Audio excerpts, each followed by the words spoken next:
And then I was just frozen. I was just in shock until the day I made Missing You. That's the first day I went out the house. You know what I'm saying? First they went and they went and hid me upstate somewhere. You know what I'm saying? Because they were just concerned about me. Nah, like my family. You know what I'm saying? For like 2 weeks, and then I just went home, and you know, one day I heard the Sting joint, and then I went to the studio with Missing You, and I just started to get up and fight back, and make sure the world would know he's a legend forever. And now when this thing is over, we get inducted in the Rock and Roll Hall of Fame. And that's what the fuck is up. You know Biggie my king, man. You know Biggie my king, boy. Biggie my king. And let me tell you something, Puff. I was there when Biggie made Hypnotize. I was in Daddy's house with him. And I'm going to tell you, I tell this story all the time because it's one of my claim to fame, me just being there. And from 1 o'clock to 2 o'clock, he had 10 Spanish girls come. From 2 to 3, he had 10 Asian girls come. From 3 to 4, he had 10 Italian girls come. From 5 to 6, he had 10 black chicks come. I'm like, Jesus Christ, yo, Biggie had that shit popping, boy. Like, yo, crazy, B. And yeah, no doubt. But we always, no doubt. What was crazy was, and I think it's wrong of us now that I'm older and I think about it now, with you being vulnerable and telling us that story, was like, even though you was going through so much, we looked to you for strength, the hip hop community. And it's like, you had to do it yourself. And no matter what, we always thought like Puff had the answer. That's how I always looked at it. So then we always love Big Papa, or what you doing Missing You. We just always felt like, yo, Puff has the answer. You know what I'm saying? And and that was crazy for me. You always turn tragedy into triumph. And that's a big that's big to me, because a lot of people pretend to be warriors. A lot of people pretend to be ready for war, but a lot of people, when they get their backs to the wall, they don't really come out swinging like that. Yeah, this ain't shit. I don't even want no man. Let's just keep it positive. Yes, everything is positive, man. Yeah. I want to know, because I was there from the beginning. And I tell people this story, and I'm going to tell you, and you know I tell you this all the time. I knew Puff Daddy when he had a see-through chain on. The gold chain was so slim that it was like you could see it. It was invisible. And I remember one time I was in the Lyricist Lounge or somewhere, and Biggie was up there just battling everybody. And you was like, yo, who want to fuck with my man? Who next? And he battling white boys, like everybody. He killed like about 20 guys. And it was always the same Puff Daddy. You was up there, super energy. Yo, fuck that. Yo, man. Yo, tear these niggas up. Yo, this. And I was just like, I don't know. How did you turn that guy who is an underground battle rapper into the biggest sex symbol, Frank Sinatra of the world? Like that Juicy, that's the formula. Like with me and Big Pun, I can't lie to you. We jacked the formula. The formula was like, it was like when you took that music and you threw the Juicy music on them, and it was like, oh my God, we never heard no shit like this. Whose idea? This was definitely your idea, huh, Puff? Yeah, I mean, everything was a like you know, Biggie was doing shit like everything was a partnership. As far as the music, that was my lane. You know what I'm saying? As far as the music, identifying the music or saying, yeah, this one we got to go with. You know, yeah, that was my part. But as far as lyrically, I ain't had nothing to do with lyrically, because he would just sit there and not say nothing. You know, it's just, that's like a play. You just like, I back up. You know what I'm saying? Because I know how to produce the great ones. And Juicy, when we put it on, I was just seeing him as because I was fresh at the time. You know what I'm saying? I had access to a little bit more capital than Big at that time, so I was swayed. And so he was like, yo, I want to be fresh like you. I don't want to hear. So we went and hooked up with 5001. You know what I'm saying? 5001, and then we hooked up with the brother. Shout out to my brother, 5001. 5001. Shout Yeah. out my brother And then Guy, they just Harlem started lacing them, Haberdashery. and we just started making everything, you know, handmade. And I'm saying that was a part of the Juicy thing, was to show like a fly, big, because Heavy D gave us the formula, really. Heavy D was the So first. yeah, Heavy D Heavy D fathered the fathered whole the whole shit. style. This is when brands started becoming hot, like the Versace. So we came right on time, and we chose Versace. Niggas ain't know about Versace. We chose Versace, and then went to the glasses. We chose Coogee. Niggas ain't know about Coogee. You know what I'm saying? We chose the whole look, and he was like, yo, he wanted to be fly like a small man. You know what I'm saying? He didn't want the big and tall and not have his size. And so as soon as he got to it, you know what I'm saying, he definitely just became a sex symbol, because his just confidence and the way he walked in the room. You know what I'm saying? That was like. I remember I went from being in Biggie's house in Brooklyn. I used to go visit Biggie in his house to, you know, me and him, army jackets, hoodies on, Yeah. hockey jersey. He used to rock them hockey jerseys. And that night he was like, yo, make sure you come to the party. And I come to the party, and the nigga got the salmon suit on with the hat, with the fur shit on, with the gator shoes. Yeah. Hey, yo, Bob.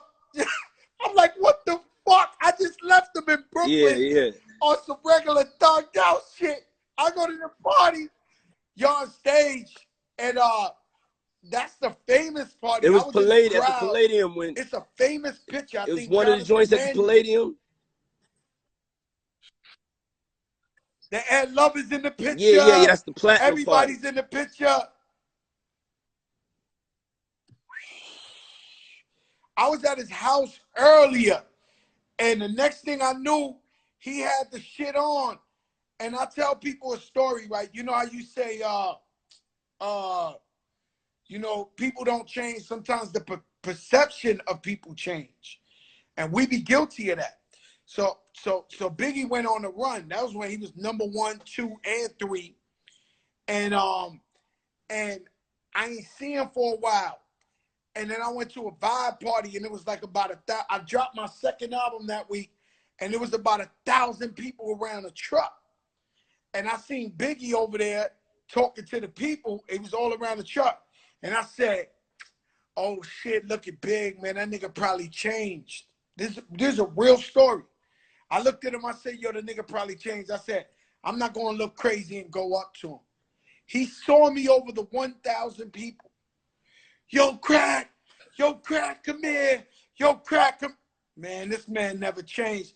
I go over there, Little Kim and Caesars with him, and he tells Kim, whose album we been pumping all week? Whose album we been pumping all week? And she was like, Fat Joe, your album. He was like, you step your shit up, yo. Let me tell you something. I'm not saying that because Biggie passed away, true, facts. but Biggie never changed, man. He was humble, always a beautiful dude. You know, and I miss him very, very much, man. You know, he's my king. And you know, Joe the Don.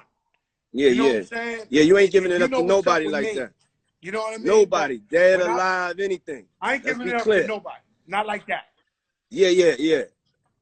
I'm the big homie. When people talk to me about big homies, yeah, I don't know big homies. Motherfucking right. Talk that talk, Joe. So when talk I that say talk Big as I is the pour king, this Ciroc and I'm lemonade. telling you, I'm the big homie.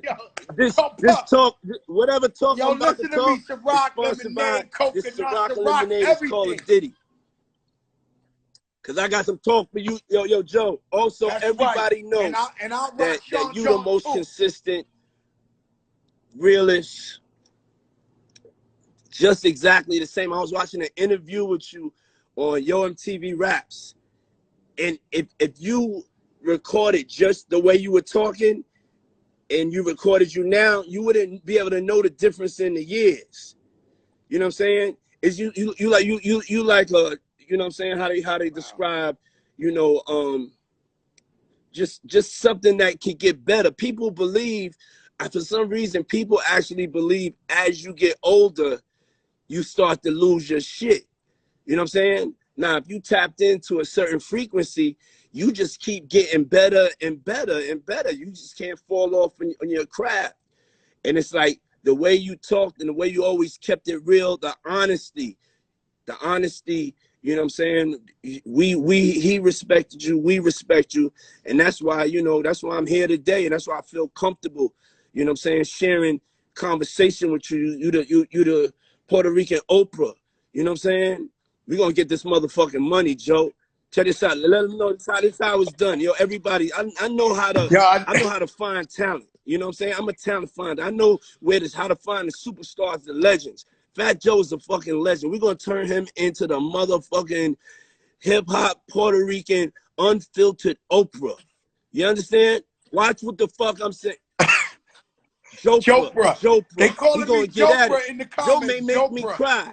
Joe may make me cry on this interview. I don't know, but let's go, Joe. Let's keep it going. It's Friday, baby. Yo, Pop, I'm gonna go one place with you. I gotta talk about your mother, cause she my girl.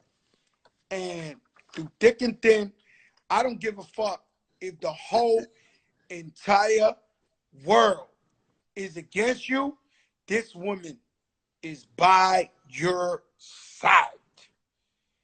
She won't fold. Tell me about your relationship with Mom Dukes. How special is that relationship? Man, that's